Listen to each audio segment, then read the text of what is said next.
Avant de commencer, n'hésitez pas à vous abonner à la chaîne et d'être courtois dans les commentaires. Du côté du Mali, les djihadistes dictent leur loi à Assimi Goïta et son gouvernement.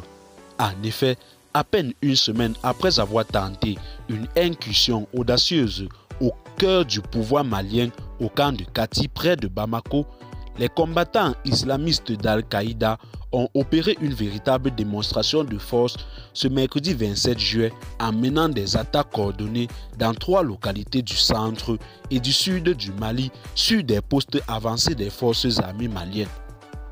Au bout du compte, au moins 15 soldats maliens et 3 civils ont été victimes, un bilan de l'état-major qui reste cependant alarmant. Enfin débarrassés des forces françaises et européennes des opérations Barkhane et Takuba, ouvertement indexées par des autorités de transition comme des suppôts des groupes terroristes. Face à la montée en puissance de ces hommes qui démontrent leur capacité à harceler les troupes gouvernementales et leurs alliés dans leur bastion du sud jusqu'à Bamako. Abou Yahya, porte-parole du groupe terroriste Jenim, le groupe de soutien aux musulmans et affilié à Al-Qaïda, dicte ses conditions au régime de Bamako dans une déclaration faite dans une vidéo de propagande quelques jours après l'attaque de Kati. Je cite: « Tous les jours, les nouvelles attaques vont se poursuivre. Il n'y aura pas de paix tant que nous ne retournerons pas à la charia. Il faut qu'elle soit appliquée dans le pays tout entier.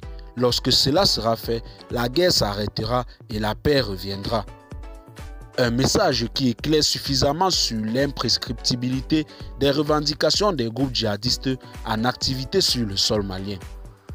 Acculée par l'insurrection islamiste, la junte continue de résister avec un système de défense qui s'effrite malgré la présence des mercenaires russes dont le seul mérite est visiblement d'orner les manœuvres propagandistes du gouvernement de transition à Bamako.